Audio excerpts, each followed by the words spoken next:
لله نحمده ونستعينه ونستغفره ونؤمن به ونتوكل عليه ونعوذ بالله من شرور أنفسنا ومن سيئات أعمالنا من يهده الله فلا مضل له ومن يضلله فلا هادي له ونشهد أن لا إله إلا الله وحده لا شريك له ونشهد أن سيدنا وقدوتنا وحبيبنا ومولانا محمدا عبده ورسوله صلى الله تعالى عليه وعلى آله وأصحابه وأولاده وأزواجه وأنصاره وأتباعه وأشياعه ومحبيه وأمته وعلينا معهم أجمعين وسلم تسليما كثيرا أما بعد فقد قال الله تبارك وتعالى في كتابه المجيد بعد أعوذ بالله من الشيطان الرجيم بسم الله الرحمن الرحيم الذين آتيناهم الكتاب يتلونه حق تلاوته أولئك يؤمنون به ومن يكفر به فأولئك هم الخاسرون وقال تبارك وتعالى في موضع آخر إنا نحن نزلنا الذكر وإنا له لحافظون وعن عبد الله بن عمر رضي الله تعالى عنهما قال النبي صلى الله تعالى عليه وسلم إن هذه القلوب تصدأ كما يصدأ الحديد إذا أصابه الماء قيل يا رسول الله صلى الله عليه وسلم وما جلاؤها قال كثرة تلاوة القرآن وذكر الموت وعن أبي سعيد الخدري رضي الله تعالى عنه قال النبي صلى الله تعالى عليه وسلم من شغله القرآن وذكري عن مسألتي أعطيته أفضل ما أعطي السائلين وعن عبد الله بن عمرو رضي الله تعالى عنه قال النبي صلى الله تعالى عليه وسلم كفى بالمرء إثما أن يحبس عمن يملك قوته أو كما قال سيدنا وهادينا محمد صلى الله تعالى عليه وسلم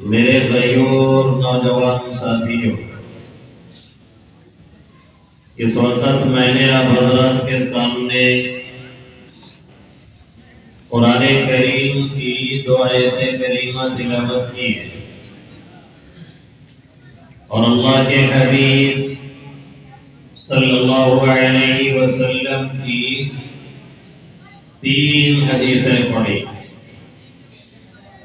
ارادہ انہی دونوں آیتوں کے ترجمہ اور انہی تینوں حدیثوں کی تفسیر اور تشریح پہ بات پوری کرنے کا ہے۔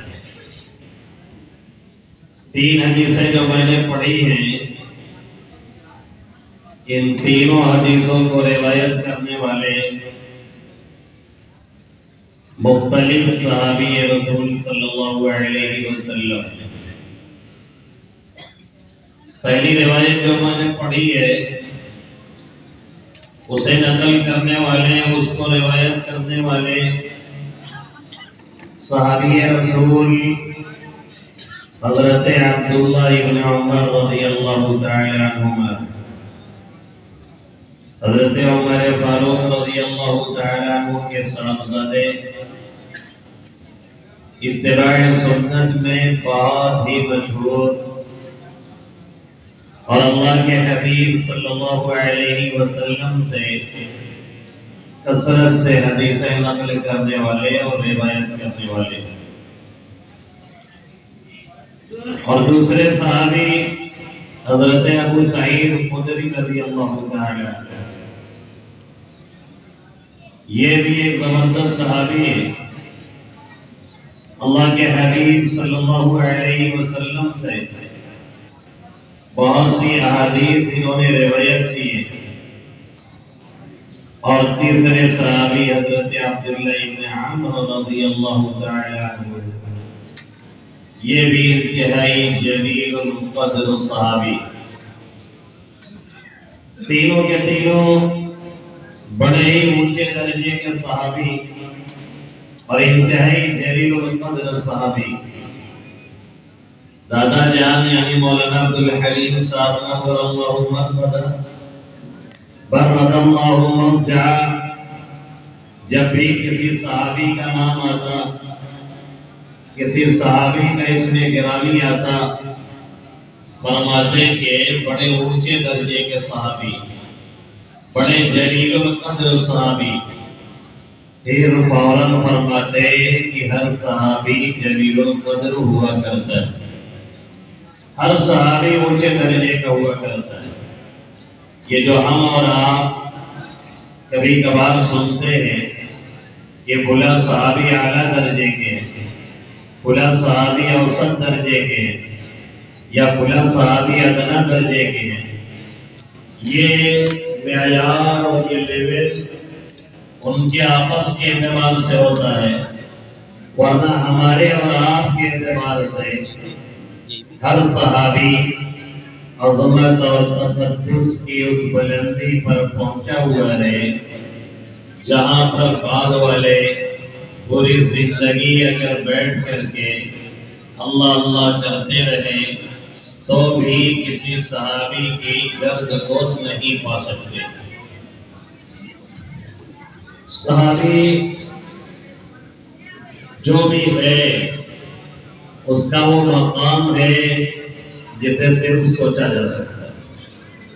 جیسے کوئی نبی اپنی کوشش سے نبی نہیں بنتا، اللہ رب العزت جس کا انتخاب کرتے ہیں وہی بنتا ہے، اور جس کا سلسلہ محمد عربی صلی اللہ علیہ وسلم پر ختم ہو گیا، یعنی مکمل ہو گیا۔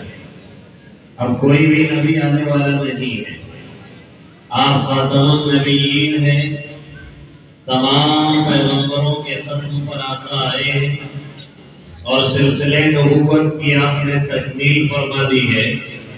اب اس میں اگر کوئی ذرہ برابر شک یا شبہ رکھے تو پھر اس کا ایمان صحیح ثابت نہیں ہے۔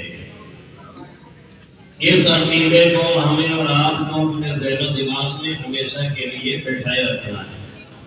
کہ محمد عربی صلی اللہ علیہ وسلم کے بعد نبوت کا کوئی بھی دروازہ ایسا نہیں ہے جس سے کوئی شخص کسی بھی شکل میں ظاہر ہو سکے۔ آپ پر نصر نبوت کی تکمیل کی گئی ہے اور آپ کے بعد اب کوئی بھی نبی آنے والا نہیں ہے۔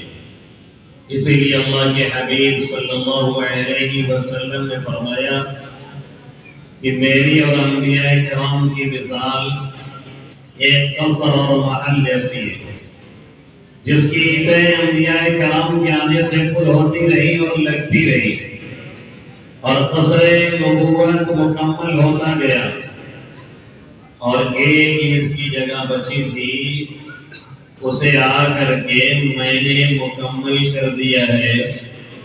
اب مجھ پر نبوت کا رسالت کا سلسلہ ختم ہو چکا ہے۔ ان الرسالۃ والنبوۃ قد انقطعت بی فلا نبی بعدی ولا رسول او کما قال صلی اللہ علیہ وسلم۔ میرے نبی فرماتے ہیں کہ رسالت اور نبوت یہ سب کے سب مجھ پر مکمل ہو گئی ہے، اب میرے بعد کوئی نبی آنے والا نہیں اور کوئی رسول اور پیغمبر آنے والا نہیں ہے۔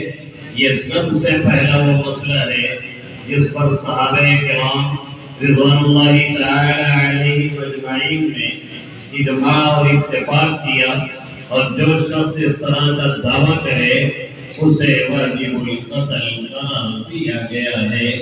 اس لیے ہمیں اور آپ کو بھی اس اعتبار سے بہت ہی بیداری کا ثبوت دینا چاہیے کہ یہ ہمارا اور آپ کا عقیدہ اور ہماری نسلوں کا عقیدہ بالکل سالڈ اور محفوظ رہے کہ محمد عربی صلی اللہ علیہ وسلم آخری پیغمبر اور نبی ہیں۔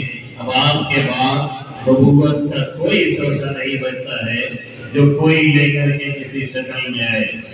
اسی لیے مرزا غلام احمد قادیانی نے جب نبوت کا دعویٰ کیا اور ہمارے علماء نے اس کا پیچھا شروع کیا تو ایک مرتبہ عدالت میں دلچسپ بات آ گئی اور ایک دم موڑ پہ آ گئی کہ پوچھیے مت۔ حضرت عطا اللہ شاہ بخاری نام سنا ہوگا، ہمارے علماء میں سے کس چوٹی کے عالم ہیں؟ عطا اللہ شاہ بخاری رحمۃ اللہ علیہ پوری رات تقریر کرتے رہ جائیں، مجمع کو یہ پتہ ہی نہ چلے کہ بیان کب شروع ہوا ہے اور کب مکمل ہو رہا ہے۔ ہنسانے پہ آئے تو لوگ لوٹ کے ہنسیں اور رلانے پہ آئے تو پوری مجلس رونے لگے۔ زبان کی وہ صلاحیت اللہ نے دی تھی کہ ایسے لوگ شاید کبھی پیدا ہوتے۔ عطا اللہ شاہ بخاری رحمۃ اللہ علیہ نے اس سے سوال کر لیا کہ کیسے تم کہتے ہو کہ ہم نبی؟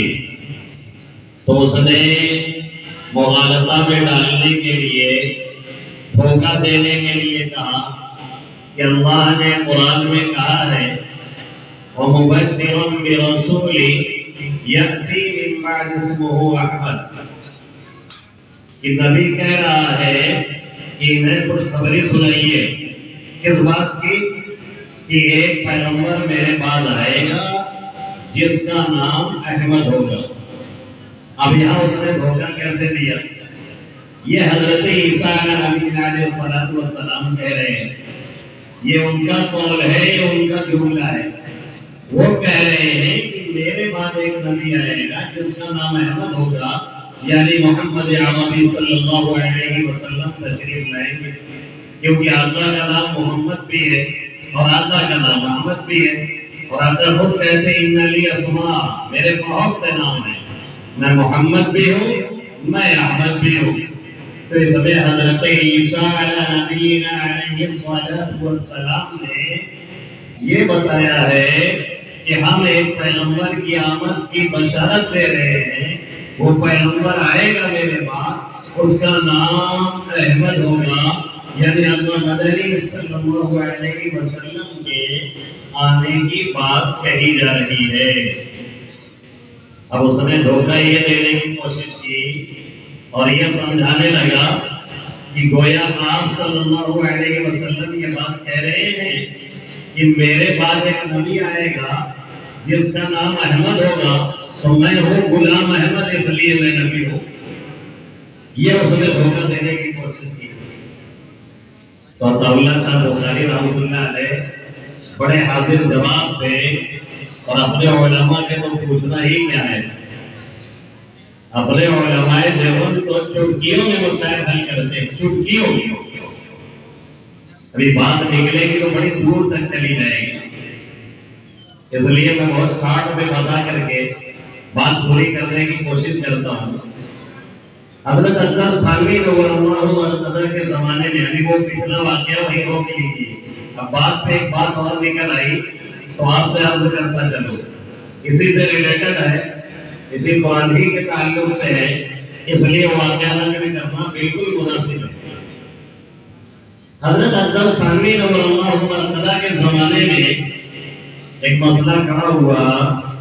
امریکن ایک شخص نے یہ دعویٰ کر دیا کہ ہمارے سینے میں 2 دل ہے، کتنا؟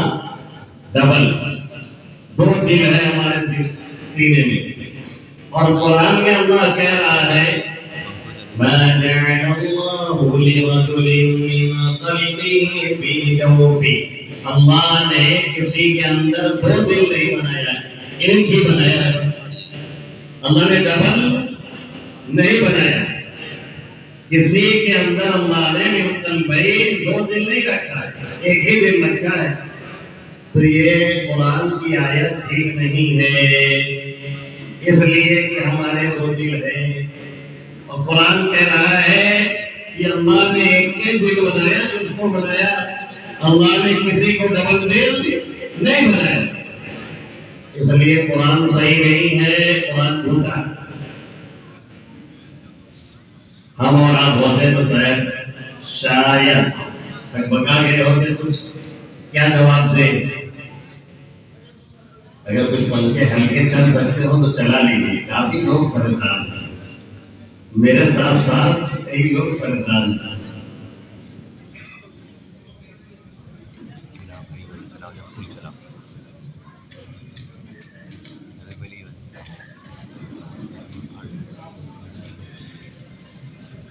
بس جب دقت پڑے گی تب بند کروا لیجیے گا۔ تو حضرت تھانوی علیہ الرحمہ نے کہا کہ دیکھیے، پہلی بات تو یہ ہے کہ اس کی جانچ کرائی جائے تو یہ حقیقت کھل کے سامنے آ جائے گی کہ 2 دل نہیں، ایک ہی دل ہے۔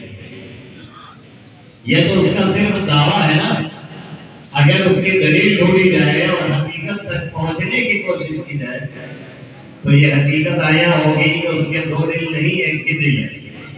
پھر اگلا جو جواب دیا ہے وہ سننے کے لائق۔ حضرت نے فرمایا اگر 2 دل نکل بھی آئے تو بھی قرآن کی آیت پہ کوئی اثر نہیں پڑتا۔ کیوں؟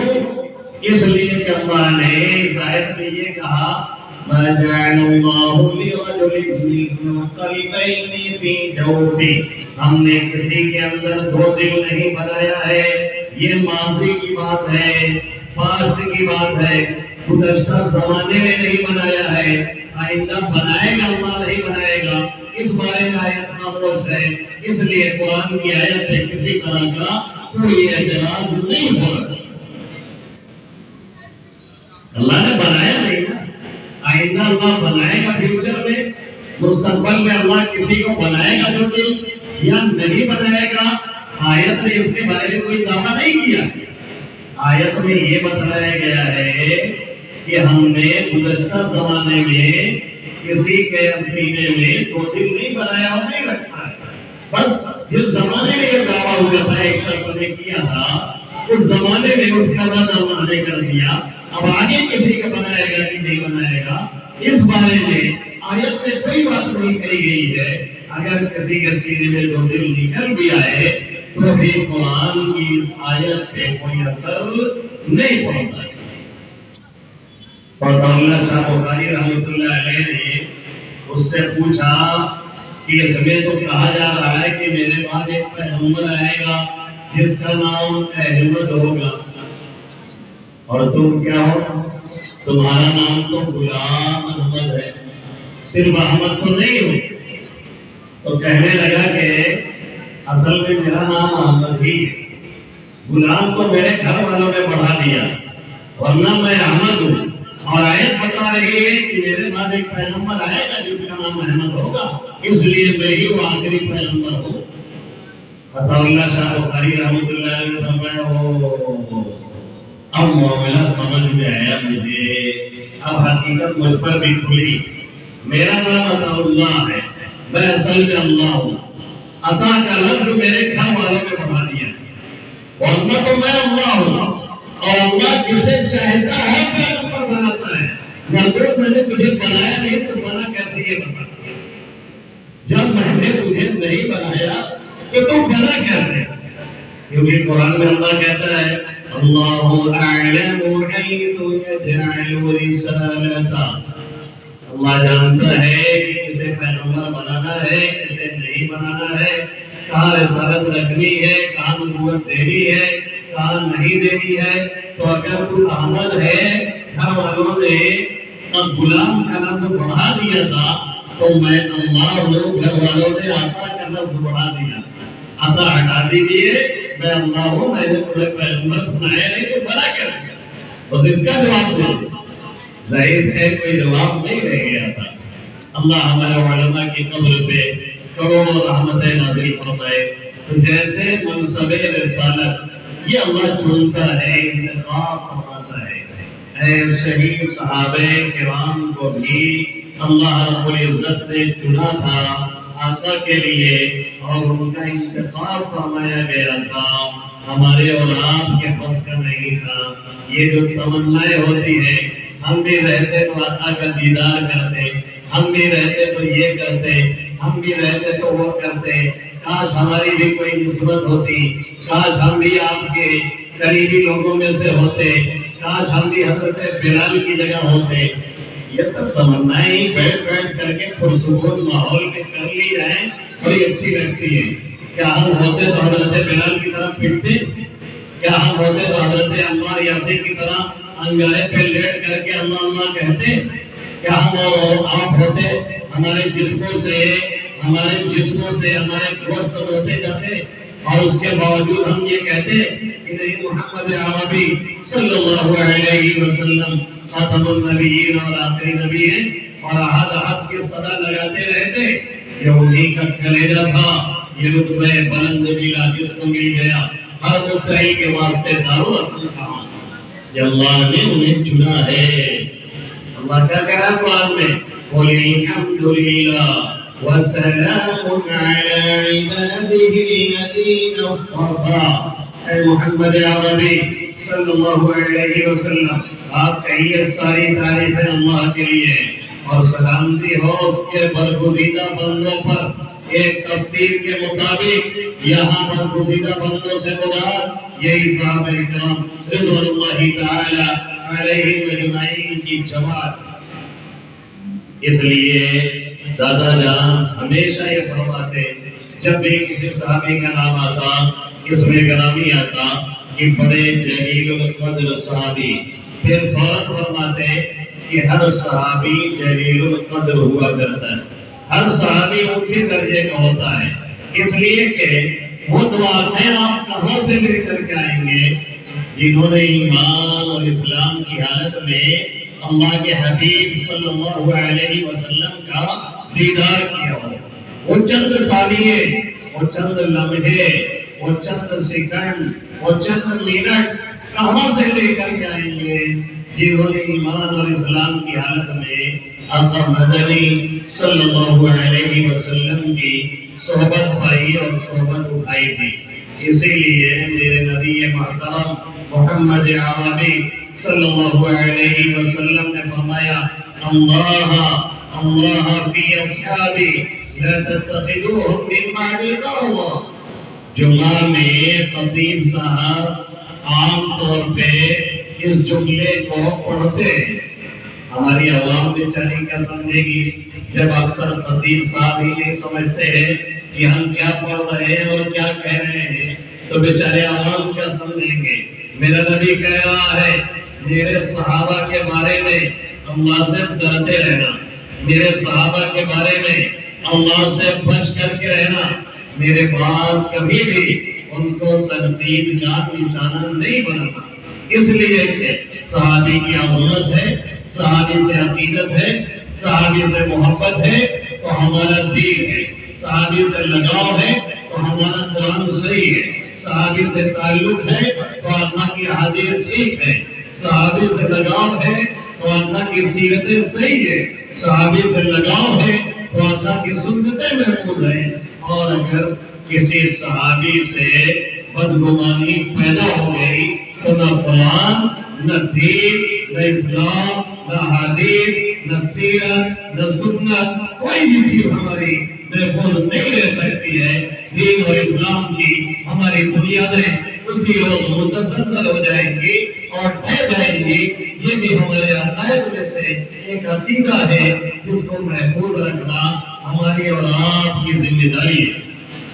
افسوس، سب افسوس، بہت بڑا یہ ہے کہ یہ دین جو نسبتوں سے چلا کرتا تھا اور علماء کے واسطے سے لیا جاتا تھا، اب ہم نے اور آپ نے نیٹ سے سیکھنا شروع کر دیا ہے، جس کا نتیجہ یہ ہے کہ بہت سے داڑھی، پگڑی اور ٹوپی میں ایسے ظاہر ہوتے ہیں جو بظاہر بڑے نیک، بڑے دیندار، بڑے متقی، بڑے پرہیزگار، بہت دیکھ کے سمجھ رکھنے والے، لیکن ہمارے اور آپ کے دین کے ڈھاکہ ڈالنے والے ہیں، جس کی وجہ سے ہماری اور آپ کی نسلوں کا دین اور ایمان کا جنازہ نکلتا چلا جاتا ہے۔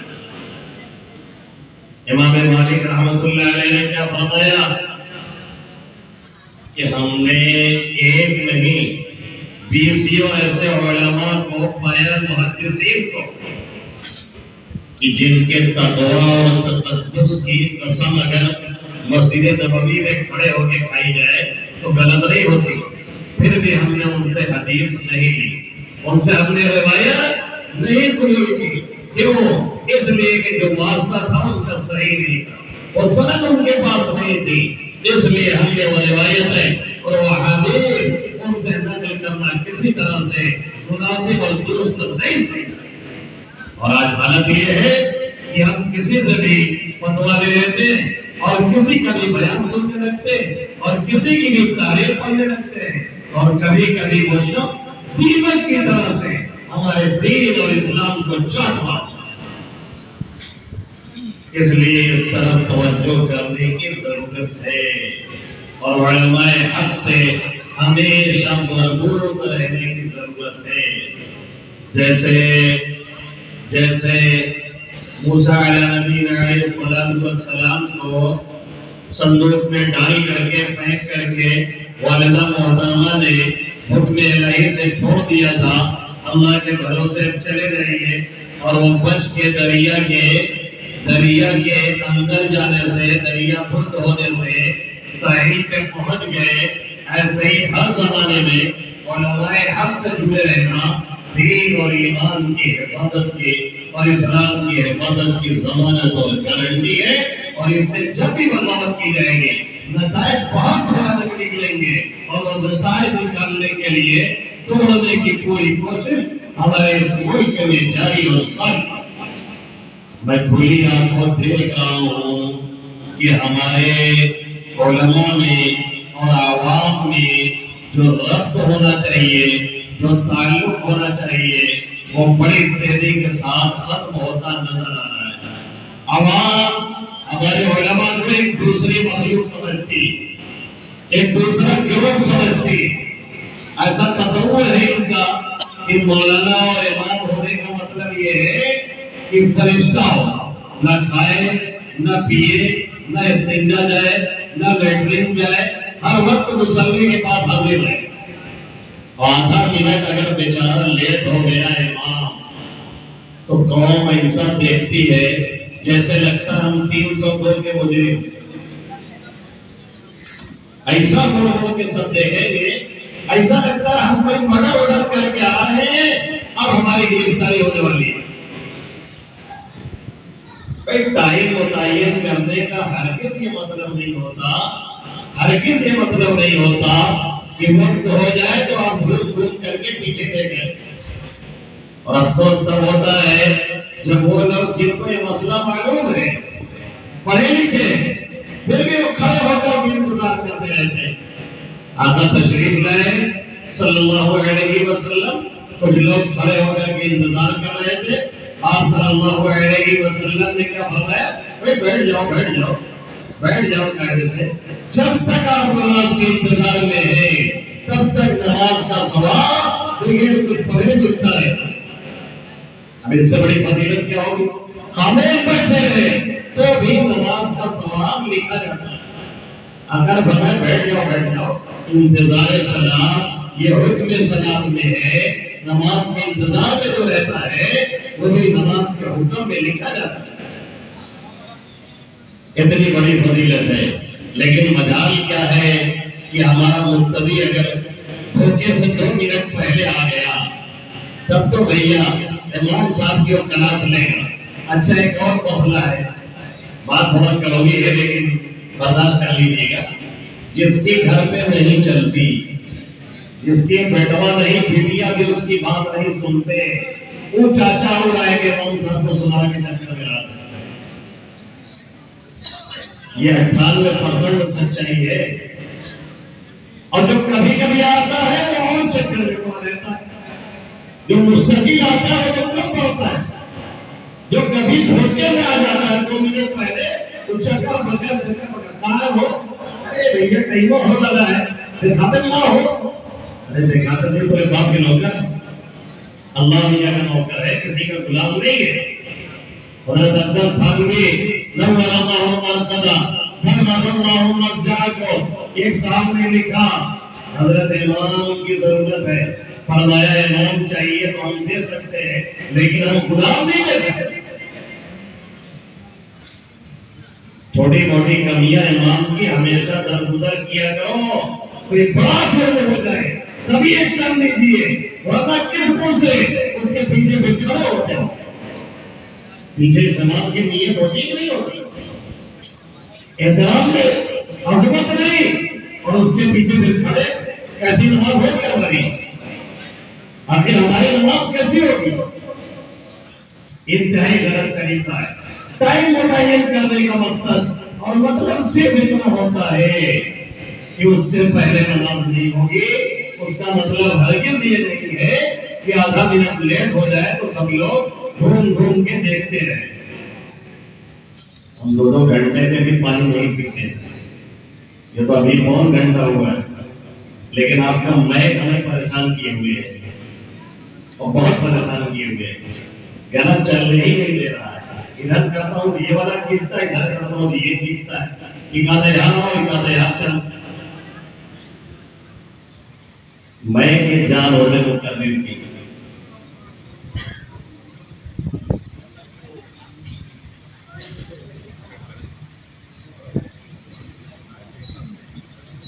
تو یہ جو کھائی ہمارے اور آپ کے درمیان قائم ہو رہی ہے، یہ نہ ہمارے لیے مناسب ہے نہ آپ کے لیے مناسب ہے۔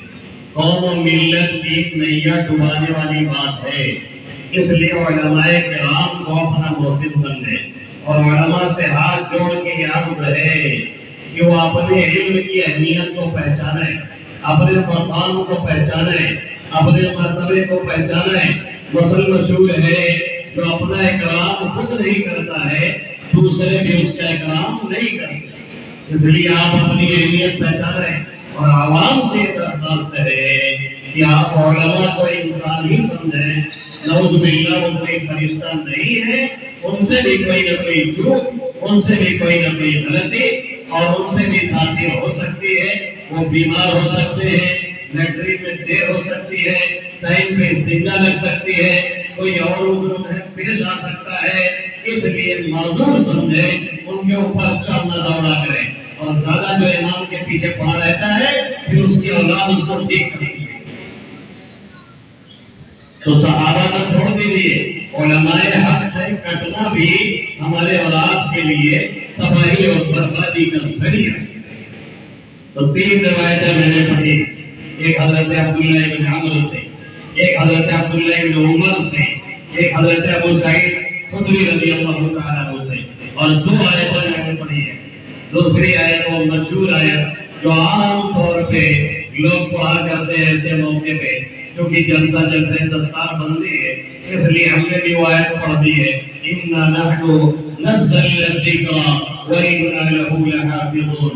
ہم نے اس ذکر کو یعنی قرآن مقدس کو نازل کیا ہے اور اتارا ہے، اور ہم ہی اس کی حفاظت کرنے والے ہیں۔ یہ ایک دعویٰ ہے، یہ ایک چیلنج ہے، یہ ایک تحدی ہے، یہ پوری دنیا کو چیلنج کیا گیا ہے 1450 سال پہلے تقریباً، آج بھی یہ ہے اور صبح قیامت تک یہ چلتا رہے گا۔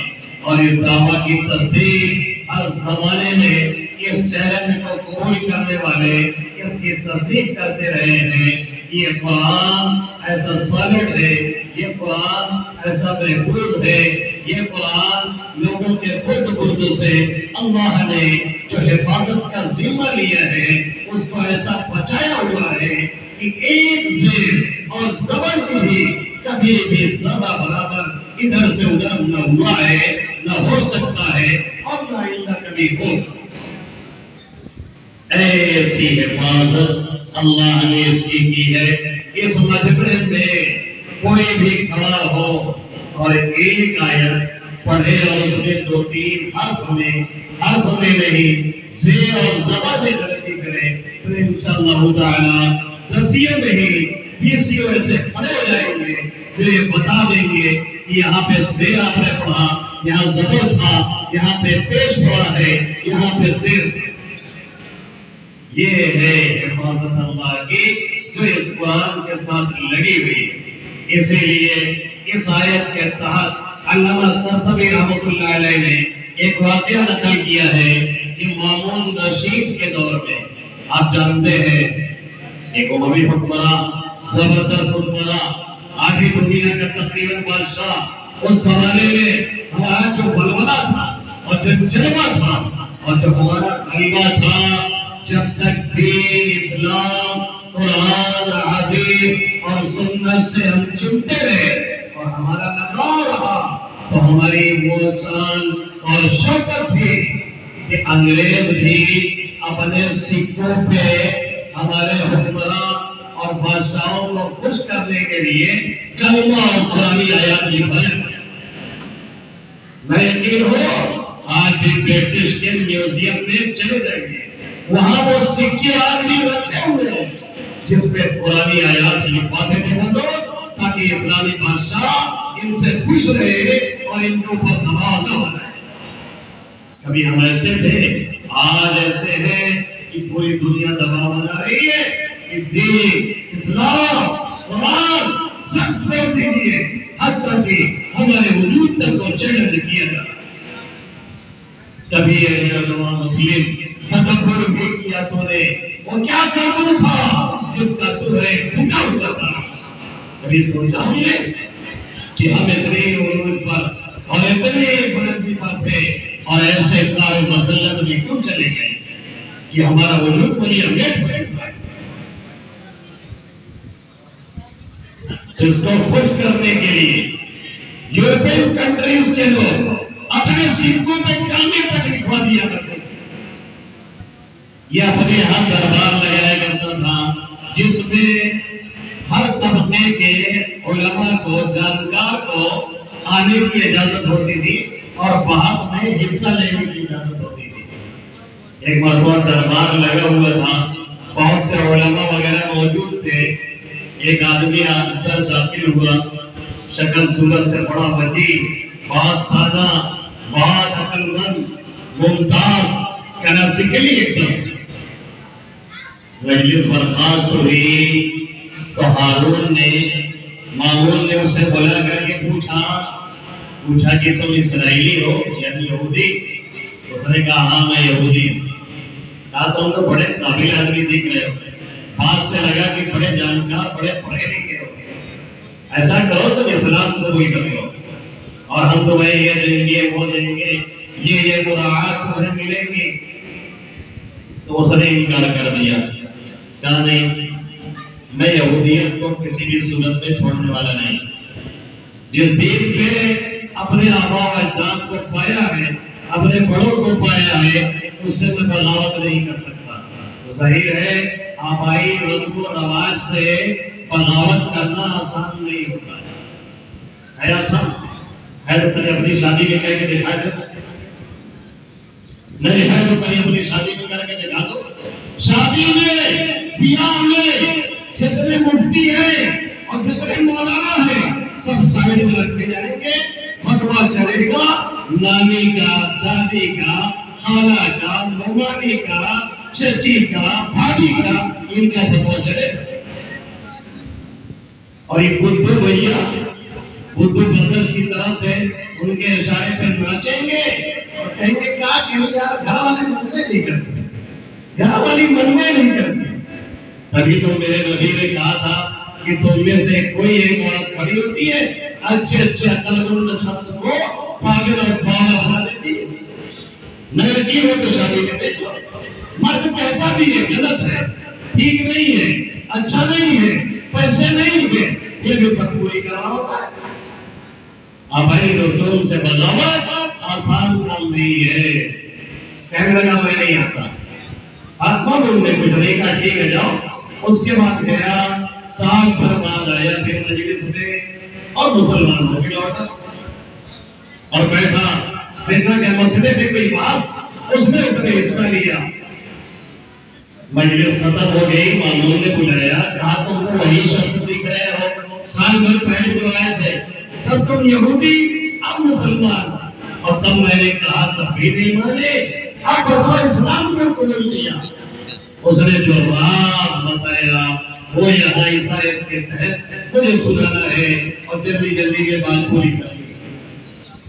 اس نے جو راز کی بات یہاں پہ کہی، اس نے کہا کہ آپ نے پیشکش کی، میں نے انکار تو کر دیا، لیکن میں یہاں سے نکلا تو جو کہ میں خطرات ہو رہی تھا بہت شاندار لکھتا ہوں، اور میں گیا، میں نے 3 توریت لکھی، 3 نسخے توریت کے لکھے اور اس میں ادھر ادھر رد بدل کر دیا، کہیں کچھ کر دیا، کہیں کچھ کر دیا، جہاں جائز تھا وہاں ناجائز کیا، جہاں ناجائز تھا وہاں جائز کیا، حکم میں تبدیلی کر ڈالی، بہت کچھ بدل دیا۔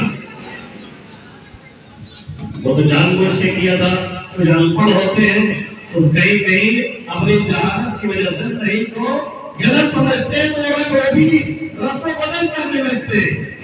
جیسے کاتب صاحب تھے، کاتب لکھنے والے، کتابت کرتے تھے، جلد صاحب تھے، کاتب نہیں جلد صاحب تھے، جلد پڑھتے تھے، کتاب وغیرہ پہ، قرآن وغیرہ پہ جلد پڑھاتے تھے۔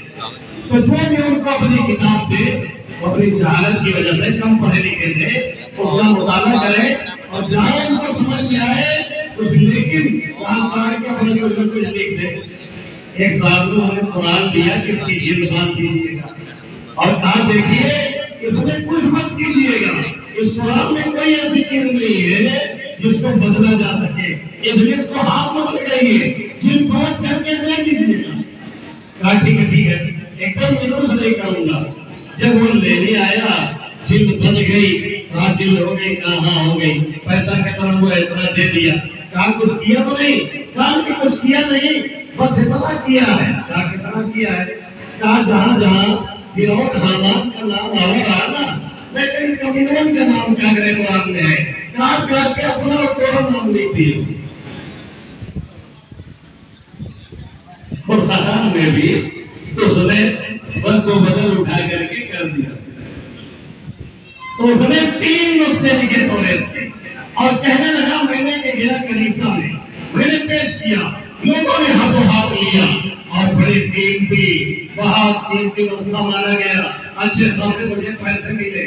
پھر میں آیا، میں نے انجیل اپنے ہاتھوں سے اس کے 3 نسخے لکھے اور لے کر کے گیا چرچ میں اور لے جا کر کے پیش کیا، وہاں پہ بھی ہاتھوں ہاتھ قبول کیا گیا، اس سے لیا گیا اور بہترین کام مجھے ملا۔ پھر میں نے یہ کیا کہ 3 نسخے میں نے قرآن کے لکھے اور اس میں بھی میں نے رد و بدل کیا، آیت بدلی، حروف بدلے، زیر و زبر بدلا، ادھر ادھر کر کے ایک جو مسلمانوں کے درمیان پہنچا تو انہوں نے الٹ پلٹ کے دیکھا اور دیکھنے کے بعد کہا کہ ہم کو گمراہ کرنے آئے ہو، یہ ہمارا والا قرآن نہیں ہے، اس لیے ہم اسے نہیں لیتے ہیں۔ تو مجھے سمجھ میں آ گیا کہ واقعی یہ قرآن سچا ہے اور یہ دین اور ایمان سچا ہے، اس لیے میں نے کلمہ پڑھ کر کے ایمان اور اسلام قبول کیا۔ یحییٰ ابن اکثر جو قاضی ہے، جو اس واقعہ کو نقل کرنے والے ہیں، روایت کرنے والے ہیں، وہ نقل کرتے ہوئے لکھتے ہیں اسی زمانے میں حج پہ گیا تھا سفیان بن عیینہ رحمہ اللہ تعالی، جو زبردست عالم ہے اور سفیان ثوری رحمۃ اللہ علیہ کے شاگردوں میں سے ہیں۔ میں نے ان سے یہ واقعہ نقل کیا تو انہوں نے کہا کہ بالکل سچا واقعہ ہے، کیونکہ اس کی تصدیق قرآن مقدس میں موجود ہے۔ میں نے کہا انہوں نے کہا اللہ نے جب یہودیوں کو کتاب دینے کی بات کی، جب نصاریوں کو کتاب دینے کی بات کی تو فرمایا کہ استغفروا من کتاب اللہ تعالی، یہ کتاب تمہیں دے کر کے تمہیں اس کی حفاظت کا ذمہ دار بنایا جا رہا ہے، وہ حفاظت نہیں کر سکے۔ نتیجہ یہ نکلا ان کی کتاب میں تحریف ہوئی، ان کی کتاب میں رد و بدل ہوا، ان کی کتاب میں تغیر ہوا، ان کی کتاب میں چینجنگ ہوئی، اور جب قرآن کی باری رہی تو اللہ نے ہمیں اور آپ کو دیا، یہ نہیں کہا تمہیں حفاظت کرنی ہے، بلکہ اللہ نے کہا اِنَّا نَحْنُ نَزَّلْنَا الذِّكْرَ وَإِنَّا لَهُ لَحَافِظُونَ۔ ہم نے اسے اتارا ہے، ہم اس کی حفاظت کرتے رہیں گے، اور اس کے الفاظ کی، اس کے معنی کی، اس کے ذیل کی، اس کے زبر کی، اس کے ترجمہ کی، اس کی تفسیر کی، حتیٰ کہ محمد عربی صلی اللہ علیہ وسلم سے جو مقول اور جو تفسیر صحابہ کرام رضوان اللہ تعالی علیہ اجمعین نے نقل کیا تھا، آج بھی وہ دائمی موجود ہے، اس میں کوئی رد و بدل نہیں ہوا ہے۔ اسی لیے قرآن کو معجزہ کہا جاتا ہے، جس کا مطلب آج اس کا دینے والی کتاب ہے، یعنی جیسی کتاب الفاظ کے اعتبار سے، اس جیسی کتاب اتار چڑھاؤ کے اعتبار سے، اس جیسی کتاب بلاغت کے اعتبار سے، اس جیسی کتاب مساحت کے اعتبار سے، اس جیسی کتاب معنی کے اعتبار سے، ایک معمولی جملے میں معنی کا ایک سمندر پوشیدہ کر رکھا ہے میرے رب نے، اور ہر طرف سے اس کی حفاظت کی ہوئی ہے۔ آج تک جب کوئی مائی کا لال لا سکا ہے، نہ رہتی دنیا تک لا پائے گا، اسی لیے اسے کہا گیا یہ ایک معجزہ ہے۔ آج اس کرنے والی کتاب جیسے اس نے پوری دنیا کو چیلنج کیا اور عاجز کر کے رکھ دیا، ایسے جو اس سے جڑتا ہے وہ پوری دنیا کو عاجز کر کے رکھتا ہے، اس پہ کوئی حاوی نہیں ہوتا، اس میں کوئی غلبہ نہیں پاتا، پوری دنیا اس کے سامنے جھکتی ہے، دبتی ہے، وہ پوری دنیا کو دبا کر کے رکھتا ہے۔ اللہ نے قرآن میں کہا کفر اللہ لا غلبن انا ورسولی، اللہ نے یہ فرض کیا ہے کہ میں بھی اور میرے رسول، میرے پیغمبر، ان کے وارثین یہی غالب رہیں گے دلائل کی دنیا میں بھی، اور جب اپنے قرآن سے ان کا رشتہ ہوگا، ان کا تعلق ہوگا، تبھی مجھے سفر نصیب ہوگا۔ لیکن افسوس یہ ہے آج یہ قرآن ہمارے گھروں کی زینت، آج یہ قرآن ہمارے کاموں کی زینت، آج یہ قرآن ہماری مساجد میں کئی کئی تحمے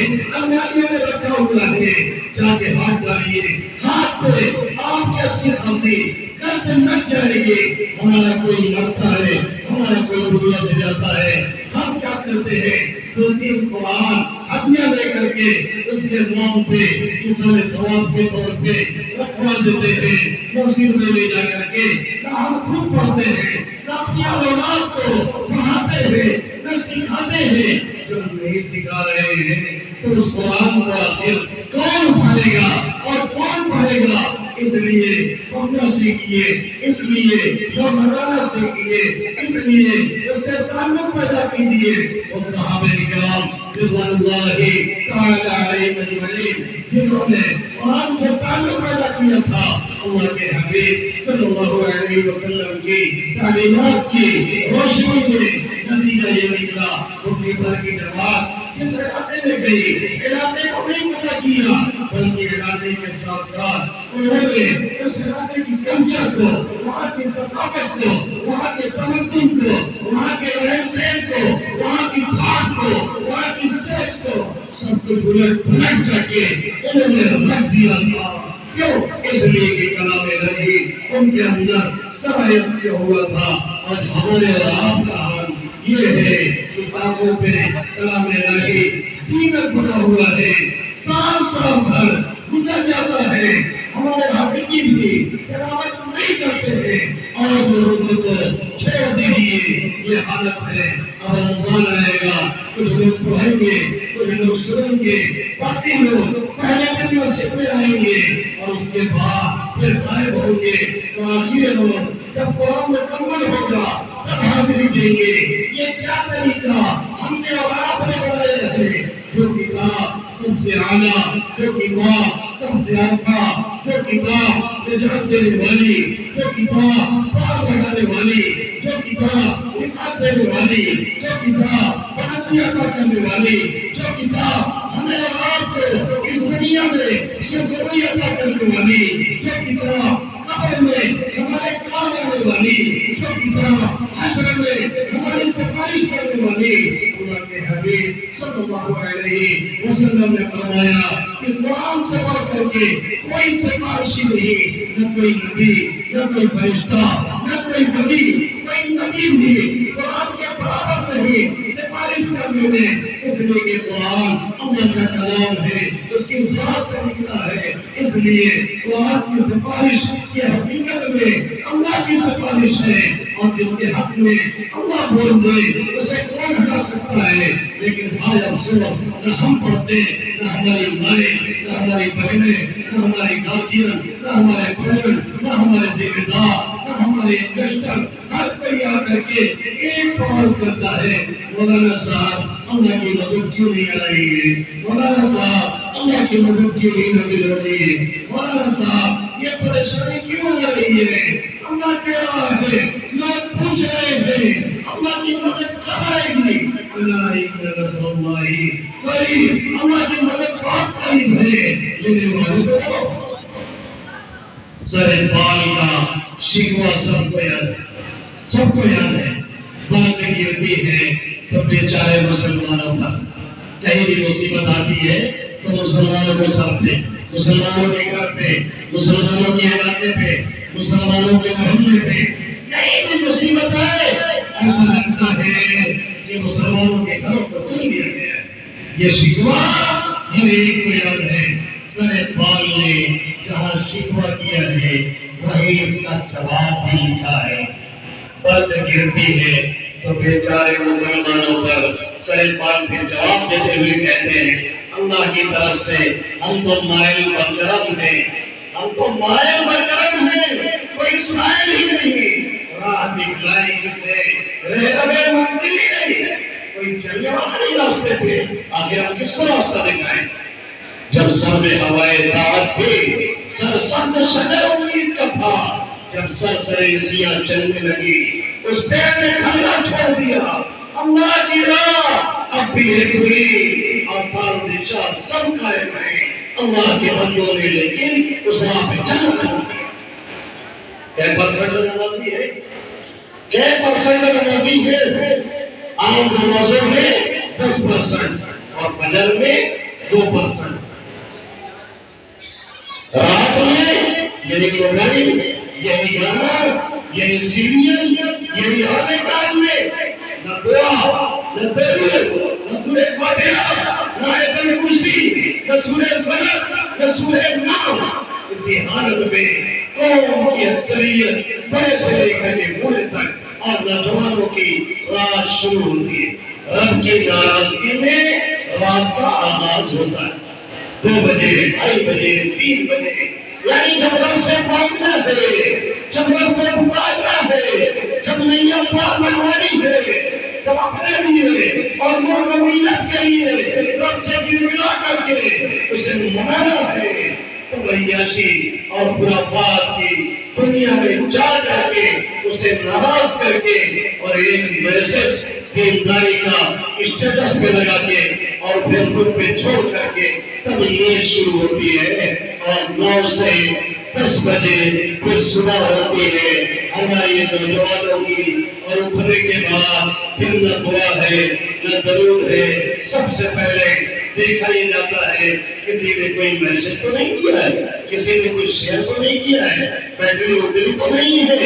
یہ حال ہے ایک ایک گھرانے کو نہیں، بلکہ ایک ایک روح کو نہیں، ایک ایک پیڑ کو ہم نے اور آپ نے سبھی کا حال مانا۔ اور جس قوم کے نوجوان سے لے کر کے بوڑھے تک، بڑھیا تک، دادی اور نانی تک یہ حالت ہو کہ سوئے تو رب کی ناراضگی کے ساتھ اور اٹھے تو رب کو ناراض کر کے پھر وہ یہ کہہ رہے ہیں کہ اللہ کی مدد کیوں نہیں کر رہی ہے۔ نمازوں کا یہ حال، رمضان آ رہا ہے، 70% روزہ نہیں رکھتے، 70% روزہ نہیں رکھتے۔ ابھی سے بہت سے لوگوں کی جیب میں درا آ چکی ہے، ابھی 10 دن باقی ہے، ابھی سے ہومیوپیتھی کی دوا آ چکی ہے۔ اب آپ سے بات کرتے ہوئے سامان نکالیں گے، پیسہ نکالیں گے تو دوا گرا دیں گے، یہ دکھانے کے لیے کہ ہم بہت بیمار چل رہے ہیں۔ اور جیسے ہی عید کا چاند ہوگا ان کی شوگر، ان کی بیماری سب ختم، جیسے ہی عید کا چاند ہوا ساری بیماری ختم۔ یہ ایسا بیمار ہے، ایک چاند پہ بیمار ہوتا ہے دوسرے چاند پہ ٹھیک ہو جاتا ہے۔ اگر یہ عذر اللہ کے یہاں چل سکتا ہو تو ٹھیک ہے، اور نہیں چل سکتا، یقین نہیں چل سکتا، تو پھر دنیا والوں کو بیوقوف بنانے سے کام بننے والا نہیں ہے۔ یہ تو روزے کا حال ہے۔ زکات کا حال کیا ہے؟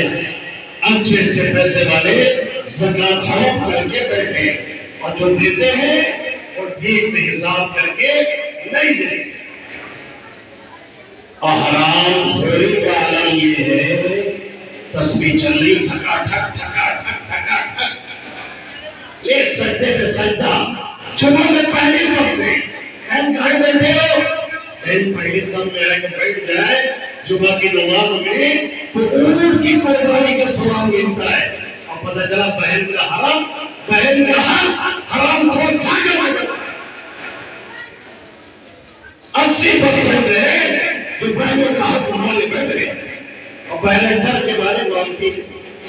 ایک ملا فون کہہ کے، ایک شخص فون کر کے اپنی بہن سے کہہ رہا تھا کہ دیکھ تیرے کوئی بہن اپنا حصہ چھوڑ دیا، وہ بہنوں نے اپنا حصہ چھوڑ دیا ہے، تو بھی چھوڑ دے تو ٹھیک، اور اگر نہیں چھوڑتے ہیں تجھے چاہیے تو پھر میرا تیرا کوئی رشتہ نہیں، ختم کر دیو۔ اس کے بعد بہن سے پوچھا گیا، اس نے کہا لون لے کے لیے اتنا فائدہ ہوگا، اتنا فائدہ ہوگا، تو کہتے ہیں ہم حرام نہ کھاتے، ہم حرام نہ کھاتے، یہ کون یہ لگو؟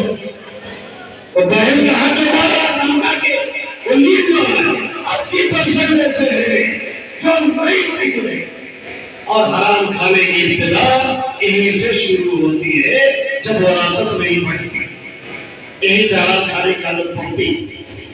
اسی لیے حکم ہے جیسے انتقال ہو جلدی سے جلدی وراثت تقسیم کر دی جائے، لیکن اگر اس موقع پہ کوئی عالم کوئی مولوی سمجھائے تو کہیں بتا ابھی کفن میں محرم ہو، یہ وراثت کی بات کر رہا ہے، انہیں دیکھو یہیں سے حرام کھانے کی عادت پڑتی ہے، اور اس میں کوئی نامعلوم ہوتا ہے جس کا حق سبھی کھا رہے ہوتے ہیں، اور اسی میں سے کوئی مسجد میں چندہ دے رہا ہے اور کوئی مدرسے میں دے رہا ہے۔ یہ حال ہے اور وہ اٹھائے تھے اللہ میاں کی مدد کیا نہیں ہوتی، کب یہ اللہ نے کہا لا الہ الا اللہ، میری مدد بہت قریب ہے، میرے والے تو کرو، ہم تو مائل بدرنگ ہیں، کوئی صاحب نہیں، اور دکھائی مجھے لیکن میں منزل ہی نہیں جس سے تعمیر ہو آدم کی وہ دل نہیں. اس لیے قرآن سے تعلق کا اظہار ایک دن پروگرام کر کے نہیں. یہ رہنما خطوط ہے جو ہمیں اور آپ کو دکھائے جا رہے ہیں. مقصد یہ ہے پڑھنے والے پڑھانے والے سننے والے مجمع میں آنے والے سبھی یہ طے کر کے بنائے آج سے قرآن کی تلاوت نہیں تھی. یہ طے کرے اور اگر پڑھنا نہیں آتا تو کسی عابدی کو پکڑے اور پڑھنا سیکھے. اللہ معاف نہیں کرے گا. 60 سال 70 سال 50 سال کی عمر ہو گئی ایک آیت پڑھنا نہیں پڑھ رہا ہے اور موبائل آئی فون کو چلا نہیں. کیوں؟ اس کو سیکھنے کی فکر ہے اور قرآن سیکھنے کی ایک بار بھی فکر نہیں ہو رہی. موبائل چلا رہے پورے چشمہ لگا کر کے دکھتا نہیں ہے پھر بھی اپنے پوتا پوتیا سے کبھی یہی ویڈیو لگاؤ. اور ہمارے انویسٹر فیس بک اور ٹویٹر پہ اور واٹس ایپ پہ اچھے اچھے مولوی کی کھال اٹھے ہوئے اچھے اچھے مولوی کی کھال اٹھے ہوئے اور عملی زندگی میں حالت دیے تھے کہ انہیں معلوم نہیں کہ جنازے کی چائے پتی رہے ضروری ہے. اگر ایک تکبیر چھوٹ گئی تو نماز جنازہ نہیں ہوگی. اور 80% ایسے ہیں جن کو جنازے کی دعا تک نہیں آئی. اور کہنے کو فیس بک وغیرہ پہ تو ہم سے بڑا دیندار کوئی نہیں. اس لیے ہماری زندگی میں اتریے پہچانیے اپنے خیرتاؤں کو. اللہ و صحابہ کو پہچانے اور ان کی عوام اللہ کو پہچانے. حافظ صاحب اپنا مقام پہچانے اور عوام حافظ کے مقام کو پہچانے. دونوں ایک دوسرے سے ملے اور قرآن سے اپنا ربط پیدا کرے. اس کے حلال کو حلال جانے اس کے حرام کو حرام جانے. نہیں پڑھنے والا ہے سیکھنے کی کوشش کرے. اگر سیکھتے سیکھتے آج سے شروع کر دیا اور اسی حالت میں موت آ گئی تو انشاءاللہ تعالی اللہ تعالی کو گزر کر دے گا. شرط یہ ہے کہ قدم بڑھائیں اور جو حافظ ہے جو مولوی ہے بہت سے بیچارے ہو کر کے اس تعلیم کے پھر لائن چھوڑتے ہیں اور دوسرے دھندے میں جا کر کے اپنا لباس پر اچھے نکل جاتے ہیں. عام طور پہ اس کے پیچھے یہی ذمہ دار اور یہی ہماری پبلک ہوتی ہے جو ان کی قدر نہیں کرتی. کدھر ہی محنت کرے کدھر ہی کوشش کرے 6-7 ہزار دیں گے اور سمجھے کہ بڑا احسان کر دیا. ہمارے یہاں ایک صاحب نے کہا آخری بات 2 منٹ اور ہمارے یہاں ایک صاحب نے کہا ہمارے ایک دوست سے وہ ہمارے کھوپڑی کا دن وہ بھی ہماری کھوپڑی کا دن اس سے کہا ایک استاد چاہیے آگے کروانے کے لیے. پوچھا کتنا دو گے 5,000 ارادہ ہے آج سے 7 سال پہلے. اس نے کہا بس کہہ رہے 7 دے دو. اس نے کہا آپ کے گھر پہ جو لگژری کار ہے اس کا مہینے کا تیل کا خرچہ کتنا آپ لگاتے ہیں؟ تیل کتنا پی جاتی ہے؟ کہنے لگے 10-12 ہزار روپے مہینے میں 10-12 ہزار صرف اس کی کار تیل پیتی تھی. اس نے کہا صرف اپنی کار میں 10-12 ہزار خرچ کر رہے ہو اور مولانا صاحب چاہیے 7,000 اور 5,000 میں شروع کی جاتی ہے. وہی ہوگا جسے جو ڈاکٹر صاحب رہے پڑھاوت رہے تو لڑکوں کو بتا رہے تھے کہ گنگا یہاں سے بہتے بہتے یہاں نیپال بارڈر پہ آئی اور وہاں سے نکلی اور وہی رک گئی ختم خلاص. اور جو ہیڈ ماسٹر تھے وہ ٹہل رہے تھے انہوں نے سن لیا. انہوں نے کہا یہ بھیا کون صاحب ارے ماسٹر صاحب گنگا یہ نہ رکی ہے گنگا تو چلی گئی ہے نیپال اور بنگلہ دیش تک. تو ماسٹر صاحب نے مسکرا کے کہا 2,500 میں کہاں تک لے کے دے گیا پیسہ بڑھا تو تم آگے بڑھے. اللہ کے حبیب صلی اللہ علیہ وسلم نے فرمایا کفا بالمرء اثما انسان کے گنہگار ہونے کے لیے یہی کافی ہے کہ جس کی روٹی اس سے متعلق ہو اسے روک لے. اگر ذمہ دار ہوتے وہ گنہگار اور اگر پبلک پہنچتے وہی گنہگار. اور اس کی وجہ سے اگر کوئی حافظ کوئی مولوی دوسری لائن مجبورا کرتا ہے، یاد رہے مجبورا، تو ہم سب اس کے ذمہ دار ہیں، ہم سب اس جرم میں شریک ہیں۔ اس لیے اس کی حیثیت اور بطور ہر کوئی پہچاننے کی کوشش کرے۔ اور ایک واقعہ یہ کوٹ کرو اپنے بڑوں کے لیے، ماں اور بہنوں کے لیے، حجاج بن یوسف 1.25 لاکھ لوگوں کو صرف اپنے سامنے کام کر کے قتل کروایا پانچ کر، اور ادھر ادھر جو مارا ہے وہ الگ ہے، اتنا بڑا ظالم ہے۔ اور اس کے باوجود قرآن میں زبر زیر لگانے والا مشہور یہی ہے کہ وہی ہے، اور اتنا بڑا حافظ کہ روزانہ 200 رکعت نفل پڑھتا۔ ہم لوگ سے 2 رکعت نہیں پڑھتے، 200 رکعت نفل، یہ فرق نہیں ہوتی۔ میں اکثر کہا کرتا ہوں اس زمانے کے نکمے بھی آج کے حضرت سے اچھے ہوتے ہیں۔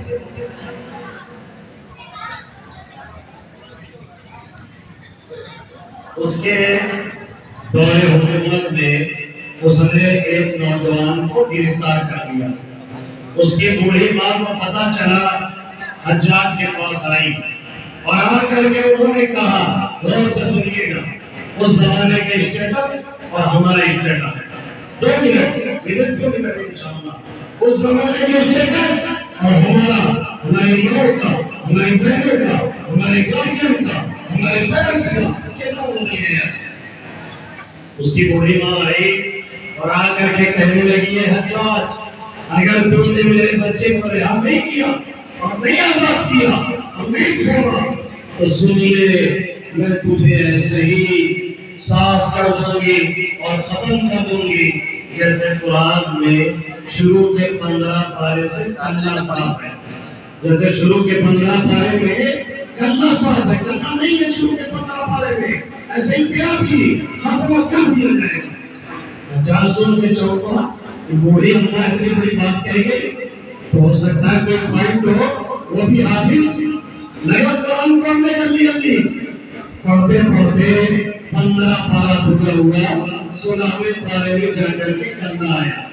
15 پارہ میں کہیں کلمہ نہیں، 16ویں پارے میں جا کر کے کلمہ آتا ہے، اس سے پہلے کہیں کلمہ نہیں ہے۔ حجاج نے کہا اگر اس سے پہلے ہوتا تو آج تیری خیر نہیں تھی، اور تیرے قرآن کے اس لگاؤ کی برکت سے میں تیرے بیٹے کو آزاد کرتا۔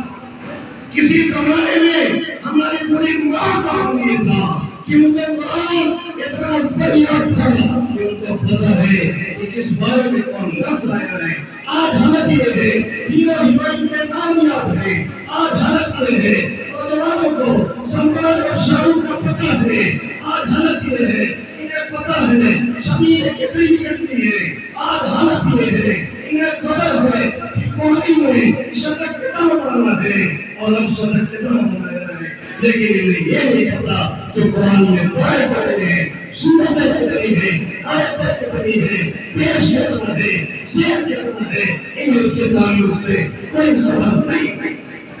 یہ بڑے کا حال، یہ بوڑھے کا حال، یہ گارڈین کا حال اتنی عظیم کتاب سے جب پورے قوم واقف ہوئے تو اس کے حلال کو حرام کو سمجھنا، عمل کرنا، یہ کہاں سے ہوگا جب پڑھتے ہی نہیں، جب اٹھاتے ہی نہیں، جب اس سے کوئی تعلق ہی نہیں۔ اس لیے ہری رات جلوہ میں جس دورے میں رکھنے سے حق نہیں ادا ہونے والا، سفیان ثوری رحمۃ اللہ علیہ نے یہود و نصارہ کا نقشہ کھینچتے ہوئے لکھا ہے کہ انہوں نے اپنی کتاب کو ریشم کے، سونے کے جزدانوں میں رکھا، لیکن وہ اس کے حلال کو حلال جانا، وہ اس کے حرام کو حرام جانا، وہ اس سے پڑھا، وہ اس پہ عمل کیا۔ یہی ہم نے اپنے قرآن کے ساتھ کر رہے ہیں۔ اس لیے برائے مہربانی پلٹیے اور قرآن سے تعلق پیدا کرنے کی کوشش کیجیے انشاءاللہ تعالی آہستہ آہستہ یہ علاقہ ہمارا گھرانہ ہمارا دل دماغ ساری چیزیں بدلتی ہوئی نظر آئیں گی اللہ رب العزت سب سے پہلے مجھے ان باتوں پر اور آپ سبھی حضرات کو عمل کی توفیق نصیب فرمائے حیات باقی ملاقات باقی بہت سی باتیں باقی ہیں پھر آئیں گے ہو جائیں گے انشاءاللہ تعالی آمین یا رب العالمین وما علینا الا البلاغ المبین